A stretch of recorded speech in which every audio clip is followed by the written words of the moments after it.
Israel Hamas യുദ്ധം പിടിച്ചുകുലുക്കിയത് ഗസയെ മാത്രമോ പശ്ചിമേഷ്യയെ മാത്രമോ അല്ല, മൊത്തം ലോകത്തെ തന്നെയാണ്. യുദ്ധം കൊടുമ്പിരി കൊള്ളുമ്പോഴായിരുന്നു ഇസ്രായേലിനെ ലക്ഷ്യമിട്ടുള്ള യമനിലെ ഹൂതികളുടെ ചെങ്കടൽ ആക്രമണം.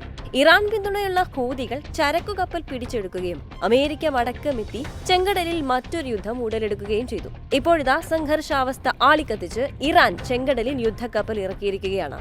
ഇറാനിയൻ സൈന്യത്തിന്റെ 94ാം നാവികസേനയുടെ ഭാഗമായ ഐറിസ് ആൽബേഴ്സ് എന്ന യുദ്ധക്കപ്പലാണ് യമനിനടുത്തുള്ള ബാബുൽ മൻദബ് കടലിടുക്കിലൂടെ ചെങ്കടലിൽ എത്തിയത്.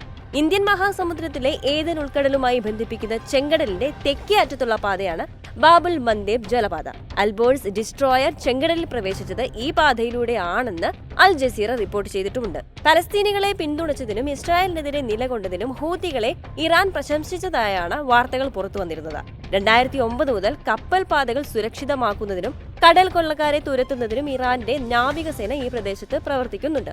ഇറാന്റെ ഈ ഒരു വരവ് മേഖലയെ കൂടുതൽ അസ്വസ്ഥമാക്കുമെന്ന നിഗമനത്തിന്റെ അടിസ്ഥാനത്തിൽ എണ്ണവില കൂടുകയും ചെയ്തിട്ടുണ്ട്. എന്തിനാണ് ഇറാൻ യുദ്ധക്കപ്പൽ ചെങ്കടലിൽ എത്തിയത് എന്നാണ് ഉയർന്നുവരുന്ന പ്രധാന ചോദ്യം. ഇസ്രായേലിലേക്ക് പോവുകയായിരുന്ന കപ്പലുകൾ തങ്ങളുടെ അധീനതയിലാക്കിയ ഹൂതികൾക്കെതിരെ അമേരിക്ക കൂടുതൽ സജ്ജരായി എത്തിയതോടെ കാര്യങ്ങൾ കൈവിട്ടെന്ന് ഇറാൻ മനസ്സിലാക്കി. അമേരിക്കൻ സൈന്യവും ഇറാന്റെ സൈന്യവും കടലിൽ നേർക്കുനേർ വരുന്നത് മേഖലയെ കൂടുതൽ അസ്വസ്ഥമാക്കാനേ സാധ്യതയുള്ളൂ. എങ്കിലും ഇറാന്റെ ഈ വരവിന്റെ ദുരൂഹത ഇതുവരെയും വ്യക്തമല്ല. എന്തുകൊണ്ട് ഇറാൻ ഐറിസ് ആൽബേഴ്സിനെ രംഗത്തിറക്കി?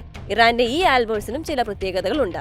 ഇറാന്റെ 94ാമത് നാവികസേനയിൽ ഭാഗമായ ലോകത്തിലെ ഏറ്റവും തിരക്കേറിയ കപ്പൽ പാതയിലൂടെ നാവിഗേറ്റ് ചെയ്ത് ഐറിസ് ആൽബേഴ്സ് അതിന്റെ അടയാളം പതിപ്പിച്ചിട്ടുള്ളതാണ്.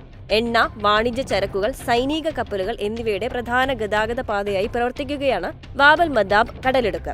ഇത് ചെങ്കടലിനെ ഏദൻ ഉൾക്കടലിലേക്കും അറബിക്കടലിലേക്കും ബന്ധിപ്പിക്കുന്ന ഒരു സമുദ്ര ചെക്ക് പോയിന്റുമാണ്. ഈ ഇടുങ്ങിയ കടലിടുക്കിലൂടെ വിജയകരമായി കടന്നുപോകാൻ ആൽബേഴ്സിന് സാധിക്കും. ആൽബേഴ്സിന് ഇറാന്റെ വികസിത നാവികസേനയെയും പ്രധാന ആഗോള ജലപാതകളിൽ പ്രവർത്തിക്കാനുള്ള കഴിവിനെയും എടുത്തു കാണിക്കുന്നുണ്ട്.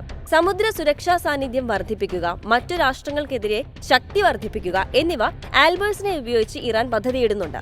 സമകാലിക ലോകത്ത് നാവികശക്തിയുടെ പ്രാധാന്യം ഉയർത്തിക്കാട്ടുകയും ഈ മേഖലയിലെ സമുദ്ര സുരക്ഷയുടെ ആവശ്യകത എടുത്തു കാണിക്കുകയും ചെയ്യുന്നു. ഇതുകൂടാതെ ജിയോ പൊളിറ്റിക്കൽ താൽപര്യങ്ങളുടെയും നാവിക കഴിവുകളുടെയും സങ്കീർണമായ ഇടപെടലിനെ എടുത്തു കാണിക്കുകയും തന്ത്രപ്രധാനമായ ജലപാതകളിൽ ശക്തമായ നാവിക സാന്നിധ്യം നിലനിർത്തേണ്ടതിന്റെ പ്രാധാന്യം ഉറപ്പിക്കുകയും ചെയ്യുന്നുണ്ട്.